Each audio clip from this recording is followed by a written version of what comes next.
Shalom Bapak Ibu semua, saat ini kita ada di khotbah minggu bersama Bok Suwiri. Dan tema khotbah minggu ini adalah, apakah Kristen progresif itu sesat? Sebenarnya, apa sih Kristen progresif itu? Lalu mengapa dikatakan Kristen progresif itu sesat? Lalu pertanyaan berikutnya, apakah memang benar Kristen progresif itu sesat? Mari kita bahas. Kita akan mulai dari kata sesat terlebih dahulu. Pernah tahu nggak apa arti kata sesat? Sesat itu artinya salah jalan, salah patokan, salah pedoman. Orang sesat di hutan berarti orang terhilang di hutan, salah jalan, nggak bisa kembali. Kira-kira gitu. Kita lihat. Lalu apa sih arti Kristen sesat itu? Nah, dalam pikiran kebanyakan orang mengira begini, bahwa yang namanya ajaran sesat itu kelompok pemuja setan gitu ya, yang mempersembahkan binatang, lalu mengambil bagian dalam upacara pemujanya aneh, jahat, sadis, dan sebagainya. Nah, dalam kenyataannya, kebanyakan ajaran sesat malah kelihatan tidak ada salahnya. Jadi apa arti definisi Kristen sesat? Ya Kristen yang sesat, Kristen yang salah jalan, Kristen yang mengenal ajaran sesat yang terkait dengan kelompok-kelompok mereka yang kesannya religius, tapi kenyataannya menyangkal satu atau lebih daripada dasar-dasar kebenaran firman Tuhan yang tertulis dalam Alkitab. Nah, dalam istilah yang lebih sederhana begini, ajaran sesat merupakan ajaran yang bisa membuat orang tidak dapat diselamatkan jika mereka percaya pada pengajaran tersebut. Kalau terkait agama, ajaran sesat merupakan kelompok yang mengklaim dirinya sebagai Kristen namun menolak kebenaran dasar menurut firman Tuhan dalam Alkitab. Kita lihat sama-sama ada beberapa pengajaran yang paling umum dari ajaran sesat, yaitu mereka mengatakan bahwa Yesus bukan Allah, lalu keselamatan bukan hanya di dalam Yesus, ada di dalam yang lain-lainnya. Semua orang bisa disebut sebagai anak Yesus, lalu hanya berdasarkan iman saja udah bisa selamat. Bahkan ada juga yang mengatakan bahwa berdasarkan perbuatan baik sudah bisa selamat. Sebenarnya apa sih perbedaan Kristen dengan yang lainnya? Sudah kita lihat bahwa yang lain-lainnya semua mengenal bahwa perbuatan baik itu begitu penting. Lalu perbuatan baik itu yang menyelamatkan. Saudara, Kristen tidak menolak perbuatan baik. Justru Paulus mengajarkan kita bahwa kita harus berbuat baik. Tapi bukan karena perbuatan baik kita diselamatkan. Kita diselamatkan karena kasih karunia daripada Tuhan kita Yesus Kristus. Kekristenan berbicara tentang Yesus datang, Yesus lahir, Yesus mati, Yesus bangkit, Yesus hidup, menebus dosa saudara dan saya. Maka kita punya harapan, kita punya hari esok. Yang percaya bersama-sama dengan saya, kita katakan amin. Oke, berikutnya kita akan bahas tentang apa yang terjadi ketika seseorang mulai belajar tentang ajaran sesat itu. Ya orang itu bisa ikut sesat gitu loh. Nah, penyangkalan terhadap keilahian Kristus itu sama saja dengan kita menyatakan kalau kematian Kristus tidak cukup untuk membayar utang dosa umat manusia. Penyangkalan terhadap keselamatan hanya karena iman semata-mata berarti menganggap keselamatan bisa dicapai melalui perbuatan baik kita. Sesuatu yang secara tegas dan konsisten ditolak oleh Alkitab. Karena yang menyelamatkan kita adalah Yesus Kristus. Amin. Saudara, ada dua contoh ajaran sesat seperti Saksi Yehova dan Mormon. Nah, kedua kelompok ini mengaku Kristen. Namun jelas mereka menyangkali doktrin-doktrin yang benar yang tertulis di dalam Alkitab. Saksi Yehova dan Mormon percaya pada banyak hal yang sesuai dengan atau yang mirip dengan apa yang diajarkan Alkitab. Namun karena mereka menolak keilahian Kristus dan keselamatan hanya berdasarkan iman, membuat mereka memenuhi kriteria ajaran sesat. Banyak penganut daripada Saksi Yehova dan Mormon dan ajaran-ajaran sesat lainnya terlihat seperti orang-orang yang baik, yang dengan sungguh-sungguh mencari Allah dan dengan tulus percaya bahwa mereka mengenal kebenaran.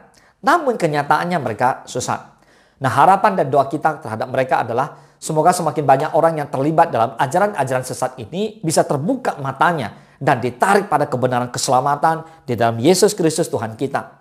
Ya, ini adalah akhir zaman. Tidak heran Alkitab menuliskan bahwa banyak orang akan disesatkan dengan munculnya penyesat-penyesat ini. Tapi ketika kita sungguh-sungguh hidup dalam kebenaran firman Tuhan, Alkitab adalah kebenaran yang hakiki, yang tidak dapat diubah sampai kapanpun. Yang mengerti katakan amin. Nah, sekarang kita lihat bagaimana dengan Kristen progresif. Apa itu Kristen progresif? Saudara, Kristen progresif bukan sesuatu yang baru sebenarnya. Dulu juga sudah ada. Mereka pikir bahwa Yang namanya progresif itu kehidupan di dalam rohani mereka, iman di dalam Kristus mereka. Progresif is okay, tapi kenyataannya doktrin atau firman itu tidak bisa progresif. Dari dulu, sekarang, dan selamanya, firman itu tetap kekal selama-lamanya, nggak pernah berubah. Yang mengerti boleh katakan amin. Nah, Kristen progresif adalah orang-orang yang mengakui bahwa mereka adalah orang Kristen, tetapi mereka meragukan semua otoritas Alkitab dan semua pandangan dari kekristenan tradisional. Contoh, kita lihat kebenaran di dalam firman Tuhan. Alkitab adalah firman Allah. Nah, orang Kristen progresif meragukan. Kita lihat, Paulus mengajarkan banyak hal di dalam firman Tuhan. Lalu orang Kristen progresif mengatakan bahwa Paulus belum tentu benar. Saudara, jelas Yesus Kristus mati di kayu salib. Yes, itu benar. Nah, lalu Yesus menebus dosa kita. Yes, itu lebih lagi benar. Nah, pertanyaannya, mengapa dengan orang Kristen progresif kita katakan sesat? Mereka mengatakan, masa sih Allah kok mengorbankan anaknya sendiri untuk menebus dosa kita? Sadis amat. Nah, saudara, apa yang terjadi? Banyak sekali yang diputar balikan dan masih punya daftar yang panjang sekali. Kita akan kupas ya lebih dalam berikut ini. Dan sekarang kita lihat bagaimana dengan doktrin Kristen progresif sendiri. Berikut adalah doktrin dari Kristen progresif yang memiliki 4 tanda seperti ini. Yang pertama, orang Kristen progresif punya pandangan yang rendah terhadap Alkitab. Dan mereka tidak percaya bahwa Alkitab adalah firman Tuhan. Tetapi Alkitab berisi firman Tuhan. Ini adalah pandangan dari liberalisme sebenarnya. Maka hal-hal yang mungkin saudara pernah dengar akan seperti ini. Yang pertama, orang Kristen progresif mengatakan Alkitab adalah buku manusia. Jelas sesat. Lalu mereka mengatakan, saya tidak setuju dengan Rasul Paulus dalam masalah itu. Jelas sesat. Lalu orang Kristen progresif mengatakan bahwa Alkitab membenarkan perbuatan amoral. Jadi kita wajib menolak apa yang dikatakan di bagian tertentu. Mereka banyak membahas tentang Daud sama Salomo. Nah, Bapak yang dikasih oleh Tuhan, jelas kisah Daud dan Salomo di dalam firman Tuhan ini supaya kita belajar dengan apa yang pernah terjadi pada Daud, pada Salomo, dan kita tidak mengulangi hal yang sama. Bertobatlah, katakan amin. Lalu orang Kristen progresif mengatakan Alkitab berisi firman Tuhan. Pada Alkitab adalah perintah dan janji yang dituliskan di dalam tulisan yang bisa kita pelajari, kita baca, dan itu semuanya adalah firman Tuhan. Katakan amin. Nah, inilah yang saya katakan bahwa orang-orang Kristen progresif sama sekali tidak mengerti dan sama sekali tidak memahami Alkitab. Mereka menggunakan rasa, mereka menggunakan pikiran dan logika mereka. Pada akhirnya mereka menjadi sesat. Yang kedua, perasaan lebih ditekankan daripada fakta. Di dalam pandangan Kristen progresif, pengalaman, perasaan, dan opini pribadi cenderung lebih dihargai di atas kebenaran objektif. Ketika Alkitab tidak lagi dipandang sebagai firman Tuhan yang definitif, apa yang dirasakan seseorang sebagai kebenaran pribadi lebih menjadi otoritas tertinggi bagi iman dan perbuatannya. Padahal yang benar, firman Tuhan adalah kebenaran sejati yang kita pegang, bukan pandangan-pandangan pribadi manusia. Ini sebenarnya merupakan pandangan dari relativisme. Nah, pendapat yang mungkin saudara sering dengar adalah orang Kristen progresif mengatakan bahwa ayat Alkitab itu tidak sesuai dengan saya. Aneh ya. Masa sih kita ke firman Tuhan kita boleh milih-milih gitu. Semua firman Tuhan berlaku. Yang ngerti katakan amin. Lalu mereka berkata begini. Saya pikir homoseksualitas adalah dosa sampai saya bertemu dan berteman dengan beberapa orang gay. Bapak Ibu, kita mau tahu dosa, mau pelajari tentang apa yang terjadi dengan kehidupan orang berdosa, kita tidak perlu menjadi orang berdosa. Kita berdoa bagi mereka, kita menaruh belas kasihan terhadap mereka, kita rindu Tuhan menyelamatkan mereka. Tapi saudara ingat sekali lagi, belas kasihan Tuhan cukup untuk saudara dan cukup untuk mereka. Saudara tidak perlu berdosa seperti orang yang berdosa, yang mengerti bertobat katakan amin. Nah, saya tidak percaya Yesus akan mengirimkan orang-orang baik ke neraka. Kata orang Kristen progresif. Mereka pakai rasa. Masa sih Tuhan setega gitu mau kirim orang-orang yang baik hanya karena tidak menyembah Yesus lalu mereka mati masuk neraka begitu? Saudara, bukan masalah menyembah atau tidak menyembah Yesus. Saudara, orang yang percaya kepada Yesus pasti menyembah Yesus. Tapi orang yang tidak percaya Yesus mana mungkin menyembah Yesus? Pertanyaannya, hanya orang yang percaya Yesus adalah Tuhan dan Juru Selamat, maka dikatakan anak-anak Allah. Orang yang dipimpin oleh Roh Allah disebut anak-anak Allah. Kalau tidak percaya pada Yesus, tidak menerima Roh Kudus, bagaimana mungkin bisa dituntun oleh Roh Kudus atau Roh Allah? Bertobatlah, katakan amin. Yang ketiga, istilah-istilah bersejarah didefinisikan ulang. Beberapa pandangan di dalam Kristen progresif mengatakan bahwa mereka menegaskan doktrin-doktrin seperti ilhaman Alkitabiah dan otoritas. Tetapi mereka harus melakukan senam linguistik untuk membuat kata-kata tersebut memiliki makna yang mereka inginkan. Jadi mereka setel dengan selera mereka. Wah, ini bahaya. Ini adalah pandangan dari postmodernisme. Misalnya kata kasih.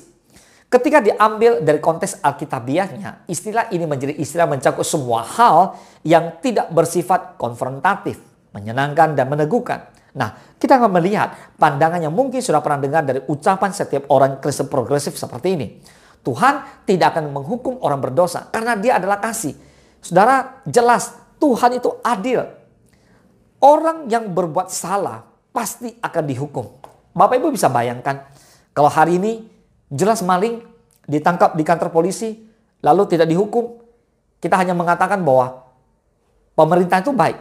Pemerintah yang baik tidak mungkin menghukum masyarakatnya atau warganya dengan hukuman yang sadis seperti di penjara, lalu dipukul dan sebagainya. Nah, Bapak Ibu dikasih oleh Tuhan, setiap orang berbuat salah yang akan dihukum. Orang yang maling yang akan dihukum. Orang mencuri barangnya dihukum. Saudara bisa bayangkan kalau pemerintah kita nggak adil. Saudara bisa bayangkan kalau Yesus tidak adil, maka sepertinya dunia ini pasti akan berantakan. Apalagi surga. Surga itu punya standar, bro. Surga itu bukan recehan. Surga itu punya kelas. Hanya orang-orang tertentu. Hanya orang-orang yang memenuhi standar Tuhan. Hanya orang-orang yang mendapatkan kasih karunia. Hanya orang-orang yang berjuang hidup melalui jalan yang sempit itu. Maka Tuhan mengajarkan kita di kitab Lukas untuk bagaimana menuju kepada surga itu melalui pintu yang sesak. Pintu yang sempit itu. Artinya apa? Artinya kita mesti berjuang. Ada harga yang harus kita bayar. Keselamatan memang gratis, bro. Tetapi mengerjakan keselamatan itu ada harga yang harus kita bayar. Katakan amin. Orang Kristen progresif mengatakan tentu sajalah Alkitab memiliki otoritas. Tetapi kita telah salah memahaminya selama 2000 tahun pertama di dalam sejarah gereja. Saudara, lihat baik-baik. Otoritas di dalam Tuhan itu mengatakan bahwa Yesus itu adalah Tuhan dan Juru Selamat. Kita tahu bahwa adalah Bapa, Allah Putra dan Roh Kudus. Kita mengejar, kita mengenal kebenaran. Yaitu kita tahu ada Trinitas. Lalu kita mengenal begitu banyak pemimpin-pemimpin rohani. Di mana diberikan otoritas oleh Tuhan. Di mana Tuhan pakai mereka untuk terus meneruskan. Untuk mengajarkan kita. Untuk menjadi anak-anak Tuhan yang benar di hadapan Allah. Maka kita harus mengerti bahwa otoritas hakiki ada di dalam Yesus Kristus Tuhan kita. Dan kepada setiap orang yang dipenuhi panggilannya, yang dipakai Tuhan untuk menjadi orang-orang yang melanjutkan, memberitakan Injil, membawa kabar baik kepada setiap orang yang percaya. Boleh katakan amin. Nah, bukan tugas kita katanya untuk berbicara kepada siapapun tentang dosa. Jadi orang Kristen progresif tidak mau bahas dosa. Oh, kan aneh. Kalau tidak bahas dosa, bagaimana mau bahas kabar baik? Dosa itu hukumannya adalah maut. Maut itu mematikan. Mematikan itu mendapat hukuman kekal, artinya masuk neraka. Tidak ada manusia yang bisa selamat dengan perbuatan baik. Tapi Yesus, Allah, datang ke muka bumi sebagai manusia, menebus dosa saudara dan saya. Saudara, sekarang kita diselamatkan. Karena kita percaya pada Yesus yang adalah Tuhan. Yesus sudah membayar semua lunas. Kita nggak perlu bayar lagi, bro. Sekarang tugas kita tinggal apa? Berdoa, mengasihi jiwa-jiwa. Agar mereka bisa datang percaya kepada Yesus yang juga adalah Tuhan buat mereka. Katakan amin. Yang keempat, inti pesan Injil beralih dari dosa dan penebusan kepada keadilan sosial. Tidak ada keraguan bahwa Alkitab memerintahkan kita untuk memperhatikan orang-orang yang kurang beruntung, orang-orang miskin, orang-orang tertindas dan sebagainya. Amin. Karena Tuhan berikan kepada kita kasih, kita meneruskan kasih itu pada sesama kita. Amin. Nah, ini adalah sebuah bagian yang sangat nyata dan sangat penting dalam menghidupi iman Kristen kita. Namun, pesan inti kekristenan, Injil, adalah bahwa Yesus mati karena dosa-dosa manusia. Dosa-dosa kita. Dia dikuburkan, dia dibangkitkan, dan dengan demikian mendamaikan kita dengan Allah Bapa Surgawi. Inilah pesan yang benar-benar akan membawa kebebasan bagi kaum yang tertindas. Ketika kita percaya, maka kita diselamatkan. Katakan amin. Nah, saudara, banyak dari Kristen progresif saat ini menganggap konsep bahwa Tuhan menghendaki anaknya mati di kayu salib ada hal yang sangat mengerikan. Saudara, sebenarnya salib itu memang sesuatu yang mengerikan. Tetapi kita harus tahu bahwa di balik salib ini ada kemuliaan yang Tuhan nyatakan. kita harus lihat bahwa dasar daripada keselamatan yaitu Allah menjadi manusia, datang ke bumi untuk mati buat saudara, bangkit buat saudara, hidup buat saudara. Supaya saudara tidak lagi dihukum, saudara tidak lagi masuk ke neraka, tetapi beroleh hidup yang kekal, masuk surga abadi bersama Yesus selama-lamanya. Yang setuju dengan saya bersama-sama kita katakan amin. Nah, mengidentifikasi tanda-tandanya memang tidak selalu jelas. Bapak Ibu semua, saudara dikasih oleh Tuhan, terkadang memang susah membedakan mana orang Kristen progresif, mana bukan. Tapi Bapak Ibu, buah tidak pernah akan jauh dari pohon. Kita mengenal pohon itu dari buahnya. Sederhana Bapak Ibu semua, kalau saudara ketemu dengan orang-orang yang menyampaikan sesuatu pesan-pesan Tuhan yang jelas bertentangan dengan firman Tuhan, jelas mereka adalah Kristen palsu. Mereka bukan orang Kristen sejati. Mereka adalah orang Kristen progresif. Memang yang mengidentifikasi tanda-tanda ini memang gak selalu jelas. Terkadang memang bercampur aduk dengan kebenaran. Memang palsu itu selalu mirip dengan yang aslinya ya. Nah, orang Kristen progresif dapat bersifat persuasif dan memikat. Namun bila dilakukan sampai pada tujuan logisnya, hal ini merupakan sebuah serangan terhadap kerangka dasar kekristenan. Sehingga tidak mempunyai kekuatan keselamatan yang dimilikinya. Jadi mereka gak selamat. Mereka mau mengajak orang-orang Kristen yang lain ikut-ikutan tidak selamat. Bertobatlah. Matius 7:15, waspadalah terhadap nabi-nabi palsu yang datang kepadamu dengan menyamar seperti domba. Tetapi sesungguhnya mereka adalah serigala yang buas. Hati-hati saudara. Kita pikir dia itu domba, ternyata serigala. Makanya bertobatlah, hiduplah sungguh-sungguh dalam kebenaran firman Tuhan. Orang yang mengenal Kristus dengan benar, orang yang punya hubungan intim dengan Allah, orang yang membaca firman Tuhan setiap hari, orang bergaul dengan Tuhan. Percayalah, mereka pasti memegang firman Tuhan, memegang Alkitab secara sungguh-sungguh dan hidup dengan segenap hati kepada Tuhan. Katakan amin. Kita tidak perlu terkejut sih sebenarnya ketika menemukan ada beberapa ide yang menyusup ke dalam gereja kita. Yesus sudah memperingatkan di Matius 7:15, waspadalah terhadap nabi-nabi palsu yang datang kepadamu dengan menyamar seperti domba. Padahal sesungguhnya mereka adalah serigala yang ganas. Jadi jika Anda melihat salah satu dari 4 tanda yang saya bahas ini di tempat ibadah saudara, di gereja saudara, di komunitas rohani saudara, di lingkungan sekitar saudara, mungkin ini saatnya untuk menyatakan kebenaran dan menemukan persekutuan dalam komunitas gereja yang lebih setia pada Alkitab, firman Tuhan, dan ajaran yang betul-betul sehat. Jadi Bapak Ibu semua, mari kita kembali kepada firman Tuhan, kembali kepada Alkitab. Kalau ada orang yang membahas sesuatu dengan saudara yang bertentangan dengan Alkitab, sudahlah, nggak usah didengar, habis-habis waktu saja. Jadi jika kita melihat ada tanda-tanda dari Kristen progresif, maka ini tidak lain adalah pencampuran dari pandangan-pandangan yang sudah dimodifikasi sedemikian rupa. Seperti kasih karunia modern, hypergrace.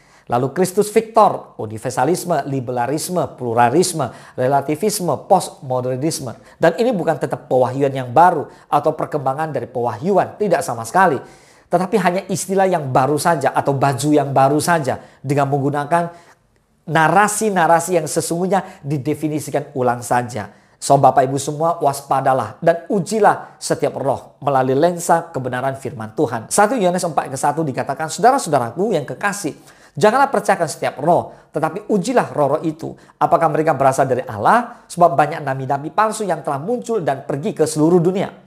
Jika kita tidak memiliki fondasi yang kuat, tidak berakar kuat di dalam firman Tuhan, maka kita akan mudah untuk diombang-ambingkan dan digiring keluar dari kebenaran. Oleh karena itu, saudara, waspadalah supaya saudara jangan mau disesatkan. Efesus 4:13-14. Sampai kita semua telah mencapai kesatuan iman dan pengetahuan yang benar tentang anak Allah. Lihat, kebenaran itu terjadi kalau kita mencapai kesatuan iman, lalu pengetahuan yang benar tentang anak Allah, kedewasaan penuh, dan tingkat pertumbuhan yang sesuai dengan kepenuhan Kristus. Lalu dikatakan, sehingga kita bukan lagi anak-anak yang diombang-ambingkan oleh rupa-rupa angin pengajaran, oleh permainan palsu manusia dalam kelicikan mereka yang menyesatkan. Bapak Ibu semua, target kita sebagai orang percaya adalah mencapai kedewasaan penuh dan tingkat pertumbuhannya sesuai dengan kepenuhan Kristus. Sehingga Kita bukan lagi anak-anak yang mudah diombang-ambingkan oleh rupa-rupa angin pengajaran yang sesat, oleh permainan palsu manusia dan kelicikan mereka yang menyesatkan. Yang percaya dan setuju dengan saya boleh sama-sama katakan amin. Jadi kita jangan mau disesatkan dan kita harus tolak mentah-mentah setiap pengajaran-pengajaran dari Kristen progresif. Dan mari kita back to Bible. Pegang kuat-kuat firman Tuhan, karena firman Tuhan adalah senjata ampuh untuk melawan tipu muslihat iblis. Yang percaya dan setuju boleh bersama-sama dengan saya kita katakan amin. Mari kita bersatu dalam doa. Bapa di dalam surga, terima kasih mulai hari ini kami mau lebih lagi menekuni firman Tuhan setiap hari. Kami mau bergaul dengan firman, kami mau hidup dalam firman. Kami mau Yesus penuhi setiap kami, Roh Kudus tolong kami agar kami terus hidup dalam kebenaran firman Allah. Bapa, kami tidak setuju dengan Kristen progresif. Kami berdoa buat rekan-rekan yang akhirnya terjebak di sana. Bila Tuhan selamatkan mereka dan bawa mereka keluar kepada jalan yang benar. Pegang pada firman Tuhan, pegang firman dengan kuat, pegang Alkitab yang memang menjadi pegangan hidup. Dan Yesus adalah jalan kebenaran dan hidup. Tidak seorang pun yang datang kepada Bapa kalau tidak melalui Yesus. Bapa, terima kasih Engkau Tuhan dan Juru Selamat kami. Sekali Yesus, tetap Yesus. Terpujilah nama Tuhan. Hanya di dalam nama Tuhan Yesus Kristus kami berdoa dan mengucap syukur. Haleluya. Mari Bapak Ibu semua orang percaya dan diberkati oleh firman Tuhan hari ini. Bersama-sama kita katakan amin. Selamat hari Minggu. Tuhan Yesus memberkati.